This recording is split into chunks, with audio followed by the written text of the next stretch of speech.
Зияш Тюлееваның шығармашылығы. Махаббаттың ажалы. Детектив.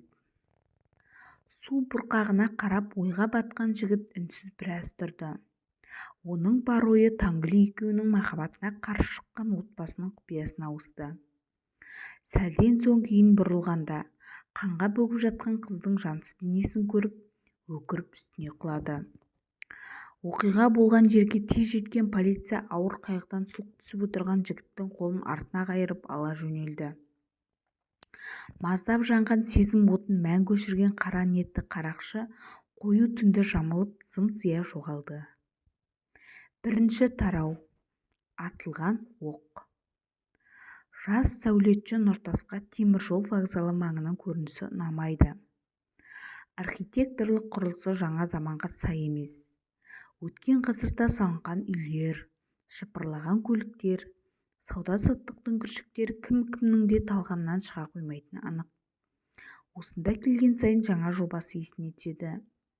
Біраз есікті тоздырғанмен оның талай күн, талай түн көз майын тауысқан дүниесіне ешкім мән бермеді. Бір рет қана қаламгеріне ұсынғанда қаражат есебін көрген ол, мұны байыған соң әкелерсің деп өзіне қайырды. Қалтасынан ұсақ тиындар іздестіріп, газет алуға бұрылып, жігіт екінші қатардан түсіп келе жатқан жүз танысты көріп селт етті. Париждің сән моделінен аумаған бойжеткен мұның ғана емес, айналасындағылардың назарына бірден іліккен тәрізді. Құрықтай мойнын паңдана бұрып, мінсіз жүзіндегі үлкен қара көздері жаудырап, ұзын кірпіктерін шанши бұған тесіле қарады. Таңгүлі! Нұртас қыз лап еткен қуанышын игере алмағандай жақындай беріп қалт тоқтады. Нұртас таң қалды. Құдай-ау, бір мезгілде екі рет қайталана ма? Осыдан біраз жыл бұрын кемептің бірінші қабатында тұрып, жоғарыдан түсіп келе жатқан осы қызды көріп, бірден ессіз ғашық болған. Сол көрініс айна қатесіз қайталанып тұрғандай. Менде галлюцинация шығар деп ойлаған жігіт көзін жұмып басын шайқады. Жоқ, нақ өзі. Сол алғаш көргендегідей жанары рентген сәулесіндей жан дүниесін кескілеп жандырып барады. Оның сөзбен айтып жеткісіз сұлулығын достары Клеопатраға теңейтін.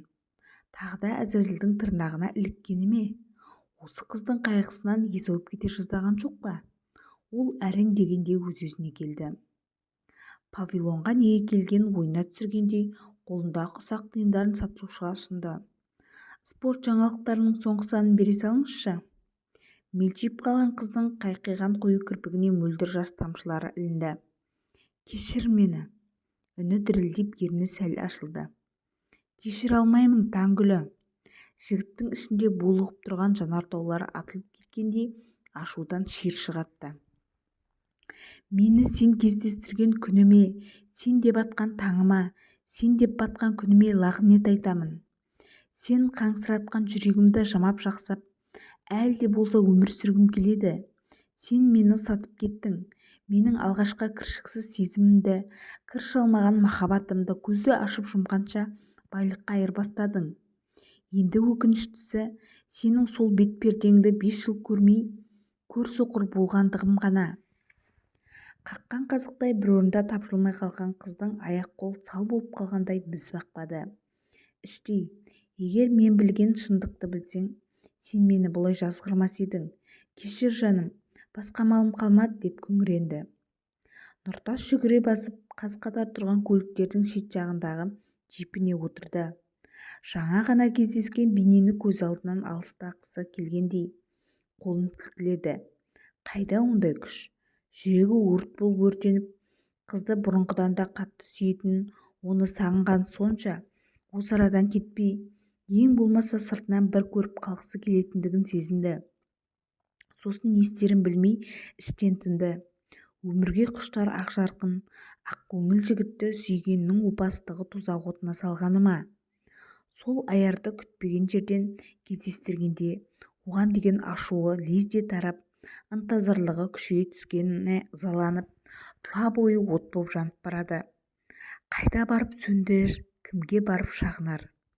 Неге сонша алдандым? Неге сонша соқыр болдым? Ақыры шамның жарығын алам деп мерт болған көбелектің күйіне түстім. Неге ғана жолықтым баянсыз махаббатпен. Жігіт жан-жағылардың жолын бөгеп тұрған сезіп, жалма-жан машинасын оталдырды да бет ауған жаққа безе жөнелді. Ешкімді көргісі келмеді, ешкіммен сөйлескісі келмеді. Өткен күндердің өзегін өртеген өкініші мен күйініші енді ғана жазыла бергенде қайтадан бетпе-бет келуі ауыр соққы болып тиді. Тіпті еркінен тыс бір күш итермелеп, оны бәз-баяғыдай еркелеткісі, жұпар иісі аңқыған шашынан иіскегісі келді. Ол өзін намыссызбын, жігерсізбін деп іштей қанша рет қайраса да, қызды алда-жалда жек көріп кете алмапты. Тіпті оны ұмыттым, енді көргім келмейді деп жүргені өзін-өзі жұбатуы ғана екен. Нұртастың есіне студенттік кездер түсті. Сол шақтың мәңгілік бастарында тұрмағанын айтсаңызшы, қандай шат-шадыман күндер еді. Ол күн сайын лекциядан соң Таңгүлі төменгі қатардан күтіп алатын. Пәтерді де бір көшенің бойынан жалдады. Екі қыз бірге тұрады. Нұртас та сол маңайды жағалаған. Барлығының ішім-жемі бір. Нұртас пен Таңгүлі бір-бірін көрмесе тұра алмайтындай шын ғашықтар еді-ау. Қос ғашық тәтті сезімнің жетегіне еріп майдай балқығанмен, Нұртас өзін-өзі билей алмаған адам хайуанмен бірдей деген ұстанымнан танбаған. Мүмкін сонысы орны толмайтын опық жегізді ме екен? Осы күндерді ойласа іші удай ашиды. Ылғи ол күнге жетерміз-ау деп іштей дүлейін тежеп тастайтын. Әдетте сұлу қыздар бағасын біліп, кекірейіп немесе сұғанақ көздерін сұқтана қарағанына мәз болып, қылтаң-сылтаң ететін болса, Таңгүлі жер қозғалса қозғалмайтын салмақтылығымен, кірпияздығымен дараланатын. Оның бұл ерекшелігі Нұртастың сезімін шыңдай түсті. Қыздың томаға тұйық мінезіне қарама-қайсы, ашық-жарқын, кімге болса да әдемі әзіл дайын тұратын Нұртасты қызғанғандар Таңгүліге суық сұлу деп ат қойып, айдар тағып сыртынан күндейтін. Ұзын бойлы, дөң мұрын, қырғи қабақ, екі бетінен нұр тамып тұратын Нұртасқа талайлар ғашық болғанмен, оған талақтай жабысқан тәкаппар сұлудан тартып алуға батылдары бармайтын. Талайларды тамсандырған, талайларды таң қалдырған екеуінің арасындағы пәк сезім мен мөлдір махаббатты бір күнде өшіріп, берген сертінен өлмей айырылмаспыз деген антынан аттап кеткен опас жанды қалай кешіруге болады? Осылай оңашада мүжілген жігіт әрі-берден соң ол да мен сияқты өткенді ойлап, өкініш отына өртене ме екен деген ойға түседі. Сосын өзінің кек сақтамайтын жігерсіздігіне ызаланып, ашудан жарыла жаздайды. Бір сәт ең қымбат тойханада дүрілдетіп той жасап, фейерверктен от шашып, олигархтың баласының қолынан ұстап, лимузиннен түсіп, үлбіреп бара жатқан аққудың көгілдіріндей сұлуды көз алдына елестетті. Сол күні Нұртас мейрамханадан шықпай, таң атқанша ішкен. Жағдайын түсінген достар жанынан шықпады. Осыдан кейін қыздарға қалай сенуге болады? Байлық десе басынан айырылады.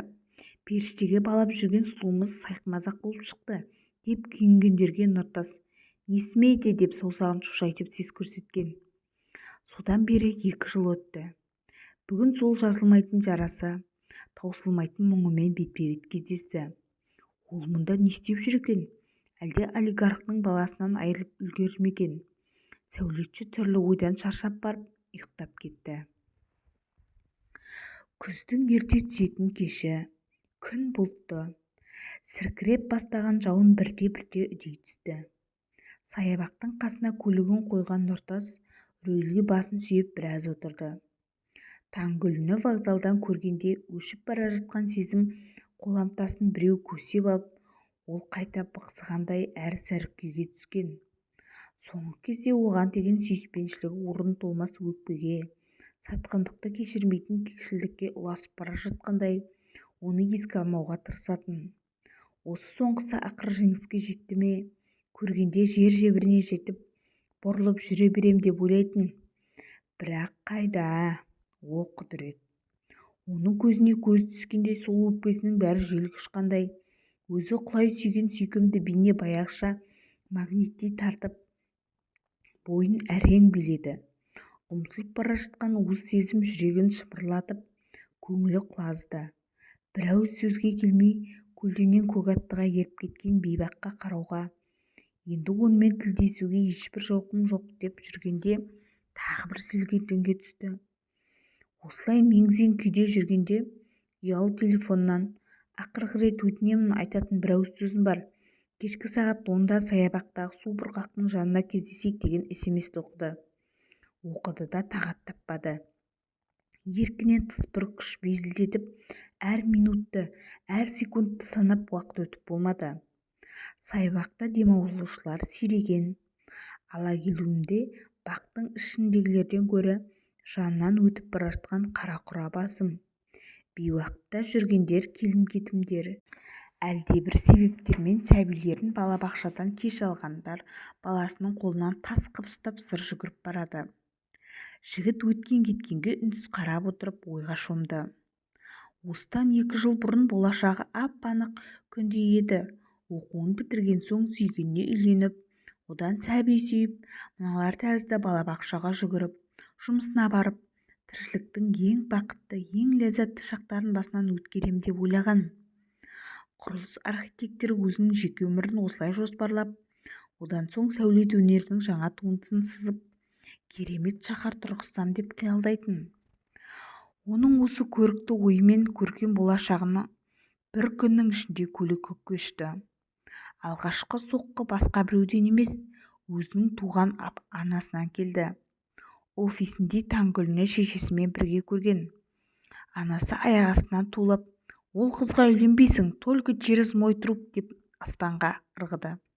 Еш нәрсеге түсініп болмайтын шытырман оқиғаға сол күні жалғасты. Ұялы телефонына қыздан Нұртас, мені ұмыт, мен басқан сүйем деген хабар түскенде жігіт есінен танғандай болып қалды. Сол бойы аласұрып жұмбақ шешуге тырысты. Қыз болса ұялы телефонынан тарс өшіріп тастады.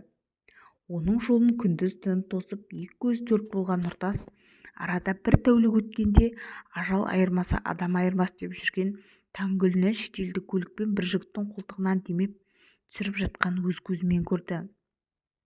Онымен де қоймай екеуі бір-бірін қимағандай емініп ұзақ тұрды.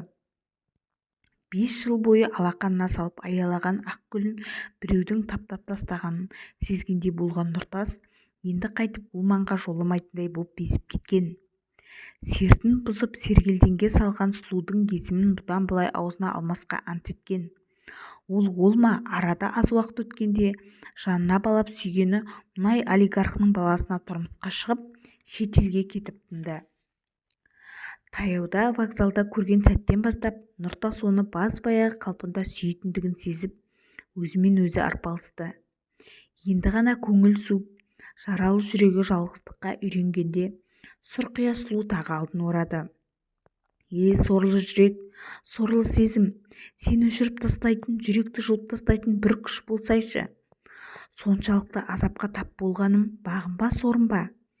Кеудеңді аяқтап етіп жүретін Нұртас өрлігін қайда, намысын қайда? Ақ адал жүрегіңе қанжылатып қанжар салған қара бетті кешіре саламысың? Жоқ. Ешқашан көргім, лебізін естігім келмейді десе де, соның тартқан кермесіне көргенделген қоздай маңырай беретін маубас болғаның ба? Жігіт ызадан ытқып шыққан көз жасын сүртті. Сонда да менің жазығым не деп ақталмақ? Көкірегіне шер боп қатып, шерменде күйге түсірген осы сауалдарының ғана жауабын білгісі келеді. Сағатына қарады да машинадан түсіп алға жылжыды. Айнала қою қараңғылық. Кеңістік дәуірде көл табанға егілген ағаштар тез өсіп, ну орманға ұласқан.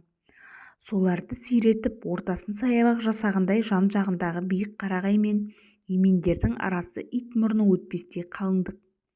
Саябақ ішіндегі әр жерден жылтыраған неон шамдарының жарығы түбінен әрі аспайды. Жігіт су бұрқағының жанындағы орындыққа отырған қызды анадайдан таныды. Ол да орнынан көтерілді. Екеуі де амандасқан ишаратпен бастарын изесті. Қыз күрсінді. Жігіт оның жанынан әрігірек ысырылып, қолапайыстау қимылмен отырды. оның бар болмысынан айтатынды тезірек айт, сен қасында отыруға зауқым жоқ деген көңіл күй есіп тұрды. Түсінем, деді Таңгүлі. Жігіттің ашуы лап етті. Нен түсінесің? Менің алданған, азапқа түскен жанымды түсінемісің демекпісің? Түсінбейсің, Таңгүлі, деді ызадан жарылардай. Мен сияқты басына кешірген адам ғана түсінеді. Сенің ойынша мен басына кешірмеген екенмін ғой? Жігіт қолын сілтеді. Жоқ, сен мен сияқты сүймеген екенсің. Сен мені өтірік алдап жүргенсің. Саған мен емес, байлық керек екен. Жалған, қыз ұшып тұрды. Жалған? Сонда сенің қылығыңды қалай түсінуге болады? Қалай түсінсең, олай түсін. Саған тұрмысқа шығуыма анам рұқсат етпеді. Ол жігітке шықсаң бізді көрмейсің. Екінің бірі деп табандап тұрып алды. Нұртастың дауысы оқыс шықты. Немене, олар астыртын сөз байласып алған ба? Менің де анам солай деген. Дегенмен сен әп-сәтте күйеуге шығып үлгердің. Маған деген мәңгі сөнбейтін сезімің де қас-қағымдық екен. Ақтал, сен естіген үкімді мен де естігем. Бірақ мен айтқан серт, берген уәдеден тайғам жоқ. Ондай ойым да болған жоқ. Мен сені ұмыту үшін көз көрмес, құлақ естімес жаққа кетіп қалайын деп шешім жасадым. Бірақ қателігімді кеш түсіндім. Нұртас, сен менен басқаны еш уақытта сүйген емеспін. Сүйе алмайды екенмін, кешір жаным. Менің алдымда анам мен екеуің тараздай түстіңдер. Қайсыңды таңдарымды білмедім. Ақыры өзімді құрбан еттім. Бұл құрбандығымның тым артық екенін кеш түсіндім. Сенсіз маған өмір жоқ. Тым болмаса сен дем алған ауамен демалайын. Сен жүрген жермен жүрейін деп елге оралдым. Мені кешірмейтініңді білемін. Оны өзімде қаламаймын. Тек бірақ өтінішім бар. Менің ендігі жерде өмір сүру үшін тырнағым ілінетін бір сәуле керек. Онсыз мен тағдыр тұманына адасамын. Маған аналық бақыт бер, маған сәби сыйла. Мен сені онан артық еш нәрсе талап етпеймін. Талап етуге хақым жоқ. Егер сенен сәби сүйсем, соны өмір бойы алақаныма салып әлдилеп, соны ғана бақытым деп өтер едім. Қыз тізерлеп отыра кетті. Арқалығы бар орындықтың арт жағын орман. Нұртас су бұрқаққа қарай бұрылды. Қыз бүгіліп барып орнынан тұрды. Осы сәтте ағаштың арасынан дыбыс қорғағышы бар револьвердің үні таңқ етті. Су бұрқағына қарап ойға бағытқан жігіт ештеңе естімеді. Үнсіз біраз тұрды. Оның бар ойы екеуінің махаббатына қарсы шыққан отбасының құпиясына ауысты. Сәлден соң кейін бұрылғанда қанға бөгіп жатқан Таңгүлінің жансыз денесін көріп, өкіріп үстіне құлады. Қыз атылған жерге тез жеткен полиция ауыр қайғыдан сұлқ түсіп отырған жігіттің қолын артына қайырып ала жөнелді. Маздап жанған махаббат отын мәңгі өшірген қара ниетті қарақшы қара түнге сіңіп, зым-зия жоғалды.